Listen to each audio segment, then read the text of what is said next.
Bom dia a todos.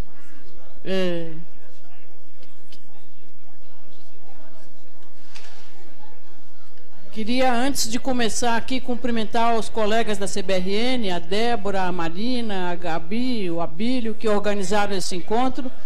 Sucesso de crítica e bilheteria até agora, né? Espero não decepcionar. Eu vou falar um pouco sobre um modelo de floresta plantada, floresta multifuncional. Isso, eu queria que vocês entendessem essa minha fala como uma continuação do que o Renato falou aqui no começo da manhã, como uma das propostas que a gente está desenvolvendo naquela linha de buscar que a floresta seja desejada pelo proprietário rural, que não seja vista como um mico, mas que seja vista como uma oportunidade, assim como a reserva legal, né? Queria aqui contar um pouquinho por que a gente enveredou pelo caminho de buscar rentabilidade econômica ou viabilidade econômica de florestas nativas plantadas. Com a mudança do Código Florestal, quando a compensação da reserva legal passou a poder ser feita dentro do mesmo bioma, isso antes da discussão no Supremo, que resultou na tal identidade ecológica, né? Mas quando o que estava colocado para nós era que a compensação seria admitida dentro do bioma, a gente ficou muito preocupado, porque a gente tem aqui em São Paulo um déficit de reserva legal, né? A maior parte das propriedades não tem vegetação suficiente para reserva legal, e a gente tem os custos, talvez, os mais altos ou entre os custos mais altos do país. Custo de terra, custo de mão de obra, custo de oportunidade. Então, a tendência natural seria acontecer aqui uma fuga das reservas legais de São Paulo, da Mata Atlântica, lá talvez para o sul da Bahia ou algum lugar mais, para o Nordeste, e as nossas reservas de Cerrado irem parar lá no Tocantins, alguma coisa assim, né? Minas Gerais e tal. E como a gente acredita que a reserva legal tem funções econômicas e funções ambientais, funções ecológicas, e essas funções ecológicas são desde uma importância global, pensando na conservação da biodiversidade, mas também uma importância regional e local, pensando nos serviços ecossistêmicos que são gerados nessa reserva.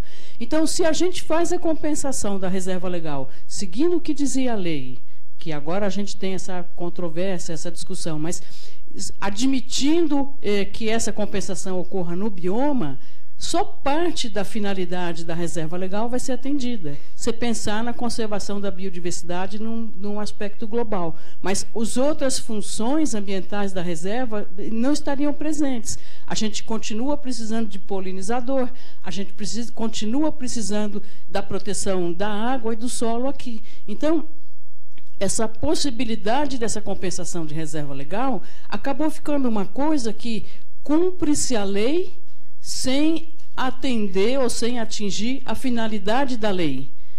Isso, para mim, é a coisa mais maluca possível, porque se alguém cumpre a lei e não atende a finalidade da lei, para que serviu essa lei? Sabe, para perturbar a pessoa? Né? Então, a gente pensando, bom, o único jeito que a gente tem de resolver esse problema é poder oferecer alternativas para os proprietários rurais de São Paulo que fossem competitivas, pensando nas alternativas que estão à disposição dele da compensação num lugar muito mais barato. Então, não é possível que a gente não consiga descobrir aqui espécies nativas com potencial econômico e modelos de florestas com potencial econômico para fomentar a recomposição das reservas legais com esses modelos. Foi daí que surgiu toda essa discussão, e a gente falou sobre isso no encontro do ano passado, e hoje a gente fala um pouco mais, acho que de uma maneira um pouco mais estruturada, né? Então, o que são florestas plantadas multifuncionais? Eu trouxe aqui uma definição, peço desculpa porque é difícil de ler, né? Mas eu queria colocar isso tudo numa como diz a Jussara, numa lâmina só, porque eu também sou do tempo do retroprojetor, né? Então, estamos lá. a definição de floresta. Isso aqui é a definição adotada pela FAO, né? Então tá, floresta é uma área de pelo menos... se apagar a luz do... Não está lá? Acho que se apagar a luz melhora, né? A hora que ele... De novo ele não está lá, né? Então vamos lá, floresta é uma área com árvores que tem pelo menos meio hectare. Essa é aquela definição de floresta que serve para qualquer floresta, floresta tropical, floresta de clima temperado, floresta boreal, que para a gente é uma coisa meio ridícula, mas é a definição de floresta. Então a gente tem dois grupos aqui, das florestas nativas ou as florestas naturais, num termo mais adequado eu acho, e das florestas plantadas, né? Então, dentre as florestas nativas, a gente tem as florestas primárias, as alteradas e as que a classificação considera seminaturais, porque são florestas bastante alteradas por exploração humana, né? Então, está aqui a primária, que a gente diz que não foi muito afetada pelo homem, a floresta alterada, que é um pouco alterada, e a floresta seminatural, que é aquela que é explorada de uma forma mais intensiva. Do lado de cá, a gente tem as florestas plantadas. E dentro dessas florestas plantadas, a gente tem um gradiente entre... eu acho que vocês não estão vendo nadinha, né? Aqui eu vou falar, então. São florestas consideradas aqui seminaturais e florestas artificiais, vamos dizer assim, né? Então, aqui nessa ponta, melhorou um pouco, né? Então, aqui a gente tem os critérios, as espécies, a intensidade de manejo, o uso de insumos, a variabilidade genética, o uso da regeneração natural e o aproveitamento. Então, nas florestas seminaturais, a gente tem mais espécies nativas, naquelas artificiais tem espécies exóticas.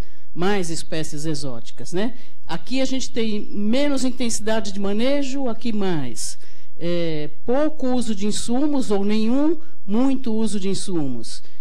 Aqui a gente tem uma variedade genética mais ampla e aqui uma muito menor. Se a gente pensar numa plantação de eucaliptos hoje para a produção de celulose e papel, a gente tem uma variabilidade genética nenhuma, né? Porque essas plantações hoje são de clones de multiplicação por cultura de tecido, micropropagação.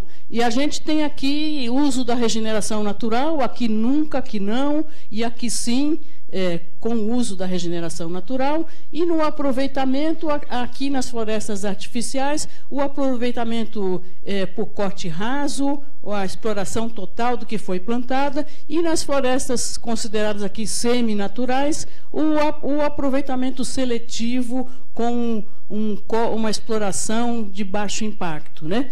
Então, quando a gente fala em floresta plantada, floresta nativa, ou floresta plantada multifuncional, a gente está falando das florestas que estão situadas aqui, ó, com essas características que eu falei. Ela se aproxima bastante das florestas naturais, que são exploradas, mas elas são florestas plantadas com essas características de composição de espécies e de manejo e colheita. Aqui ficou pior ainda, mas isso daqui vai estar disponível, depois vocês olham com calma, né? Então, isso daqui também vem lá da FAO. A gente teve aqui a visita de um especialista da FAO, isso aqui acho que nem está publicado ainda, mas ele nos passou essa informação. Aqui, os mesmos grupos que estavam lá, floresta primária, natural alterada, seminatural, e aqui as florestas plantadas, a seminatural, aquela uma situação intermediária, e as artificiais, com as suas definições. E aqui embaixo as funções: produção de madeira, fibra e energia, proteção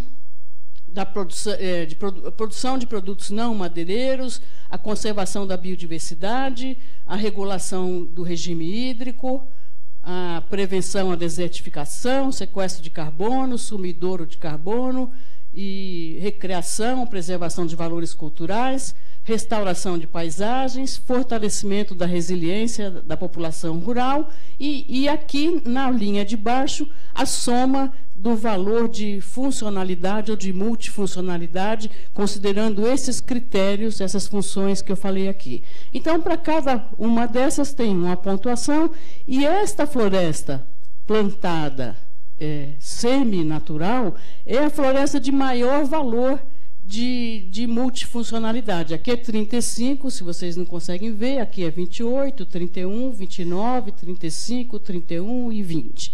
Então, se você pensa em multifuncionalidade, a melhor floresta é esta. É a floresta nativa, manejada de forma de manejo de pouca intensidade, com uma composição de espécies onde predominam as espécies nativas, onde a gente tem variabilidade genética, onde a gente tem produção de madeira, de produtos não madeireiros, e a gente tem serviços ecossistêmicos importantes. Então, o que a gente está mirando quando a gente fala que quer fomentar a recomposição de reserva legal, olhando as funções da reserva legal?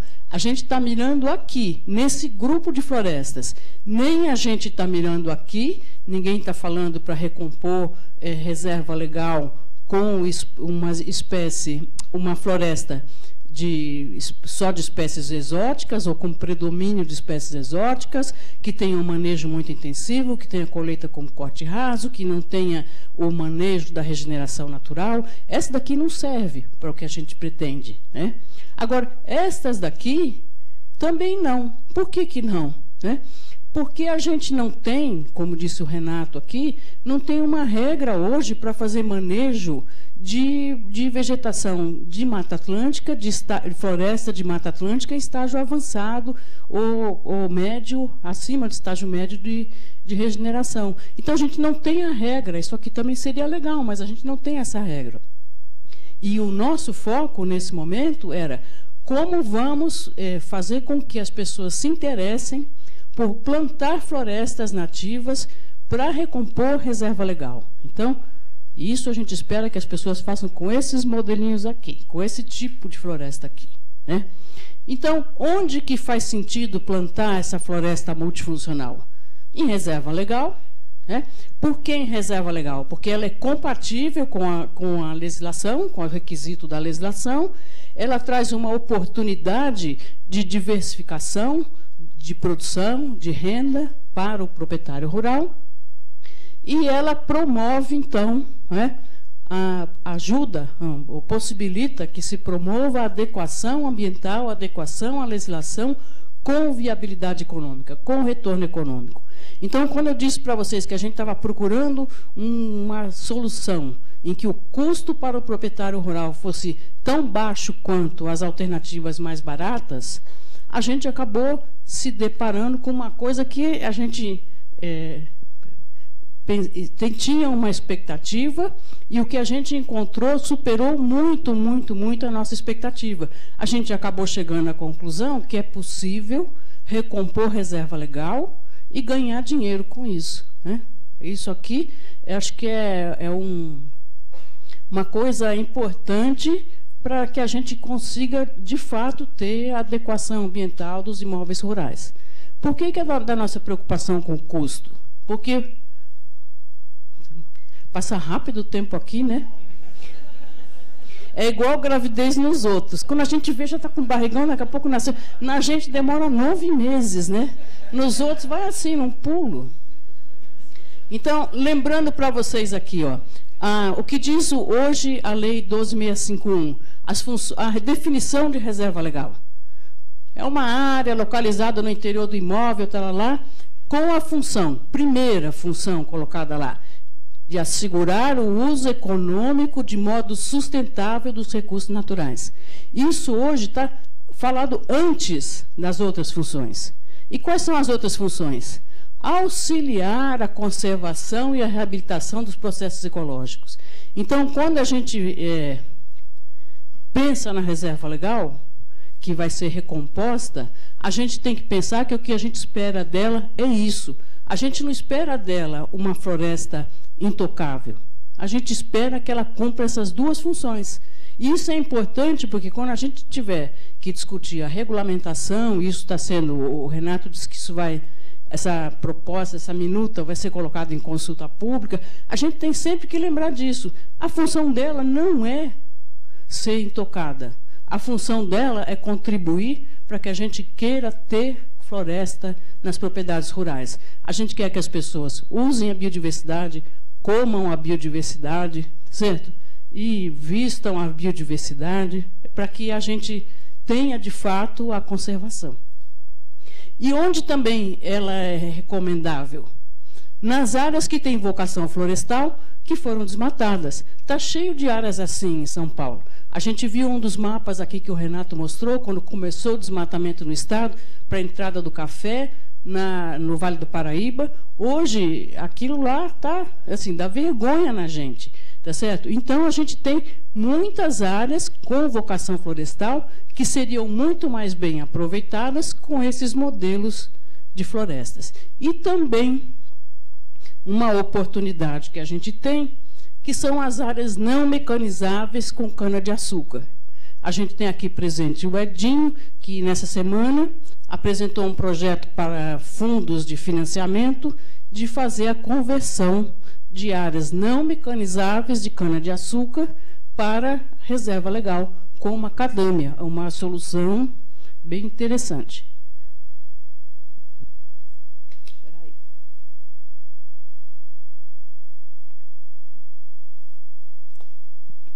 Então, esse modelo que a gente está recomendando é composto por espécies carro-chefe, madeireiras e não madeireiras, e espécies nativas de ocorrência regional. Para a escolha dessas espécies, a gente levou em conta informações ecológicas, econômicas, silviculturais, né, e de mercado. Esse aqui é um modelo, um possível arranjo em faixas de interesse econômico e de biodiversidade para recompor a reserva legal. Como foram feitas as análises econômicas, despesas e receitas, necessidade de financiamento, tal, como fazer, isso todas as análises a gente fez.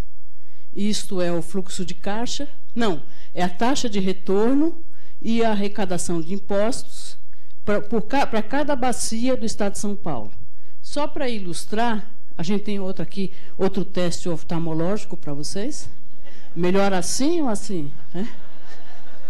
Aqui o que está mostrando é o seguinte, a taxa interna de retorno, aqui estão as bacias hidrográficas e aqui no final a taxa média está por volta de 13%, que é um investimento bastante interessante para quem conhece um pouco dessa questão de avaliação econômica. E mais do que isso, comparando isso com o uso atual, a gente tem uma solução que é, na média, mais que 1,5 vezes melhor do que a rentabilidade da pecuária no estado de São Paulo.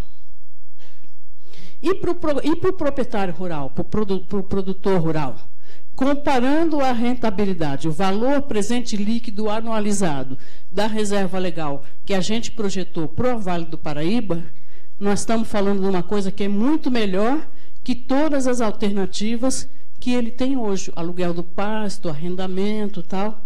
Então, para o proprietário rural, isso é um bom negócio, né? E pensando, além de ser bom do ponto de vista econômico, ser bom para o proprietário, que é para o estado de São Paulo? A gente tem aqui uma expectativa de restauração de 300 mil hectares para regularização de reserva legal no estado de São Paulo.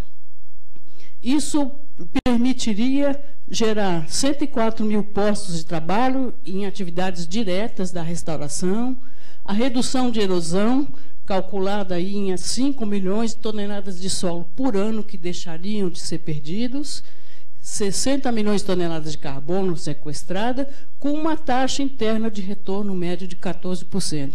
É um bom negócio para o estado de São Paulo, né? A gente fomentar a recomposição de florestas para a regularização de reserva legal. E aí, quais são as perspectivas, então? A gente está finalizando um portal web portal para fazer recomendações para todos os lugares do estado, com web portal e com um aplicativo para uso em celular.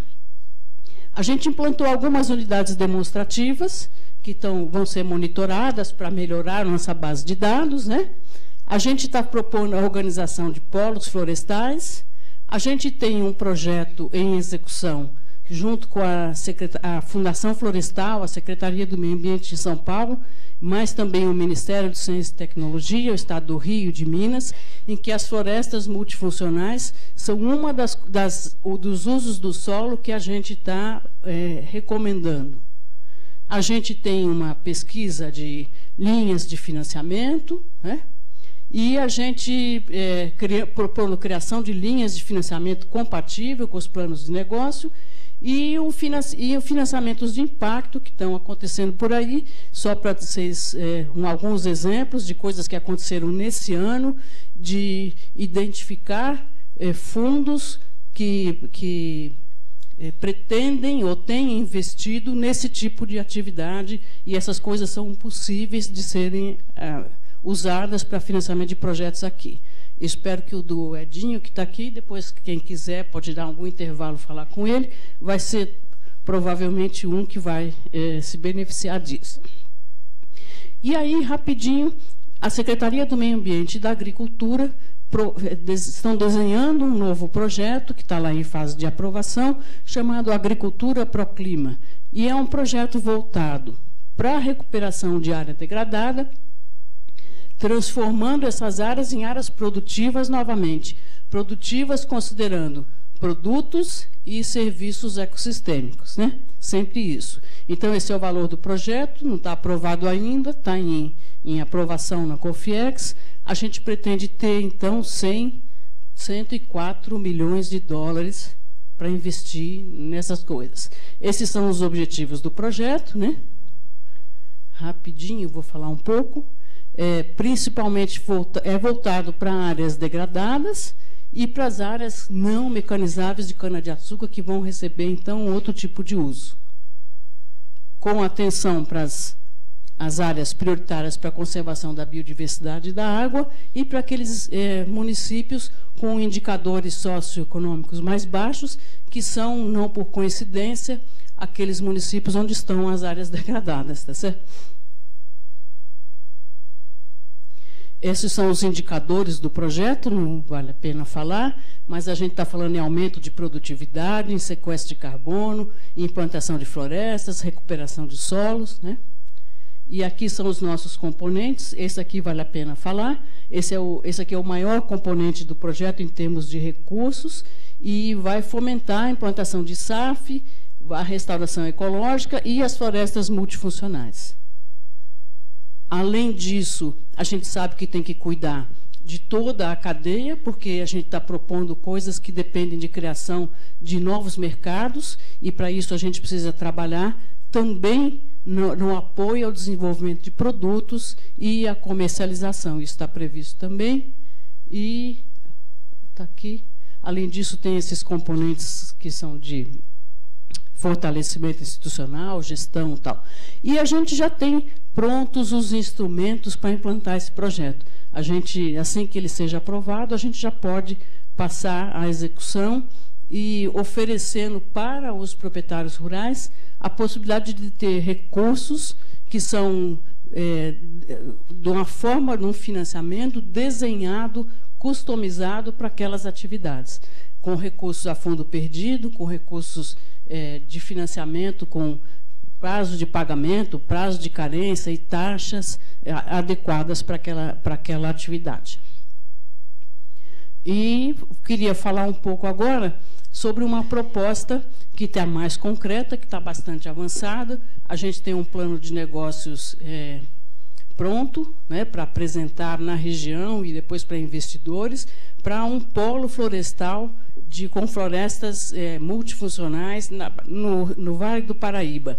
Em vez de eu falar, eu vou botar um filmezinho curto ali e depois a gente fecha.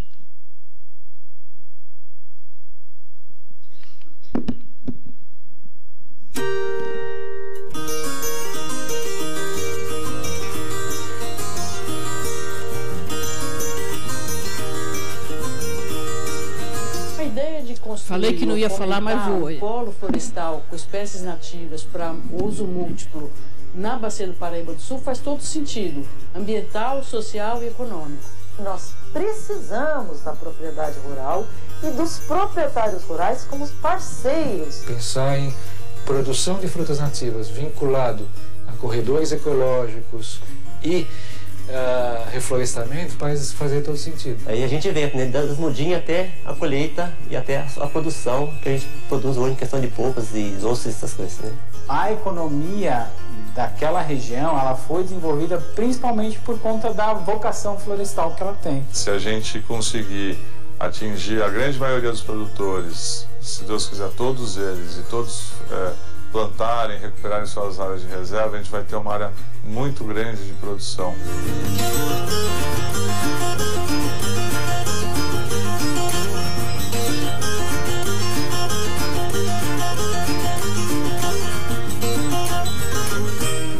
Aqui na região da Mata Atlântica, por uma questão do processo histórico de ocupação, a gente acabou vendo a floresta de duas maneiras muito dicotômicas. Ou a floresta é alguma coisa que deve ser mantida, preservada, intocada como um santuário, ou a floresta é uma coisa que está atrapalhando o desenvolvimento, então a gente tira a floresta para poder ocupar com outras coisas. Hoje a gente está mudando essa visão.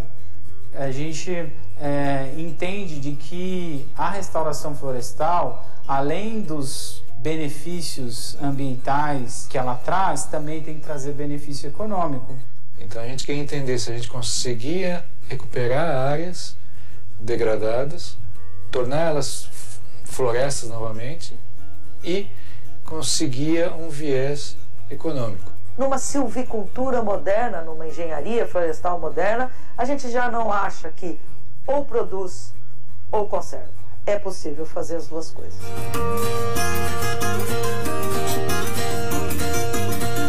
A gente passa por um momento da criação, do desenvolvimento de uma nova economia da restauração. Atividade florestal com espécies nativas, que envolve necessariamente a estruturação de novas cadeias produtivas, para que ela aconteça numa região, o Estado tem um papel importante que é de articular produtores rurais, o financiamento, quem vai fazer o beneficiamento, para que isso funcione de maneira integrada.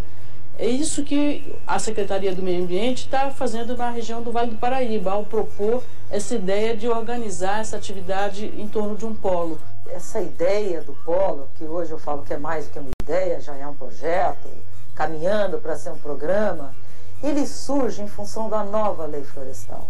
Todos têm preocupação de que o cumprimento legal não vire um mico para o proprietário rural. A demanda existe. A dificuldade é você, assim, ter um caminho, né, de levar, né, talvez o fruto ou o produto que você faz até o mercado. A atividade florestal, ela precisa estar dentro de um contexto que você tenha volume de produção suficiente que permita organizar as cadeias produtivas. E para que a gente tenha volume, a gente precisa ter um grande número de proprietários rurais que vão aderir a uma proposta como essa. Se tiver 50 pessoas fazendo a mesma coisa, em diversidade de pequena escala, isso vai se tornar vários produtos em grande escala. Mas a essência do polo é o seguinte, que pessoas que produzem qualquer tipo de produto, no nosso caso nós estamos falando de madeira, das frutas, dos óleos, eles estejam de tal forma organizados que dentro desse polo os custos sejam compartilhados. Quem presta serviço para mim, presta para você, presta para você, presta para você. Dentro de um raio econômico, essas pequenas áreas florestais formam um todo. Com isso, o polo florestal do Vale do Paraíba vai conectar, né, o produto do produtor rural ao mercado consumidor.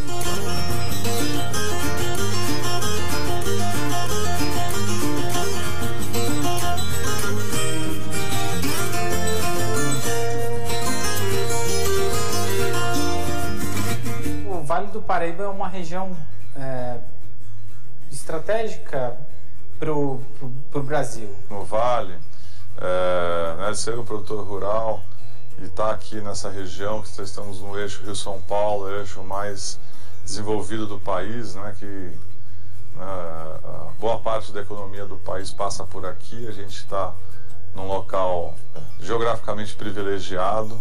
Num raio de 200, 250 quilômetros você tem as grandes aglomerações do Brasil, que é a Grande São Paulo, Grande Rio, o próprio Vale do Paraíba, através de São José, Taubaté, o polo do Vale do Paraíba, a Grande Campinas, Santos e Litoral e o polo de Sorocaba. Então, num raio muito perto, você tem mais de 30 milhões de potenciais consumidores. Em Paraibuna, não sei se é o clima, se é o solo, né? A gente até consegue, em questão de ter uma qualidade, até em questão do Brix, ou pH do fruto bem melhor, entendeu? Então acho que existe essa é a vantagem aqui. Essa é uma região com vocação florestal. A gente tem relevos acentuados, não tem áreas aptas para culturas anuais e floresta vai como uma luva na bacia do Paraíba do Sul. Então eu acho que tem um ambiente ali no Vale, fora todas as iniciativas que já existem, esse componente humano é um diferencial que tem sido muito agradável trabalhar.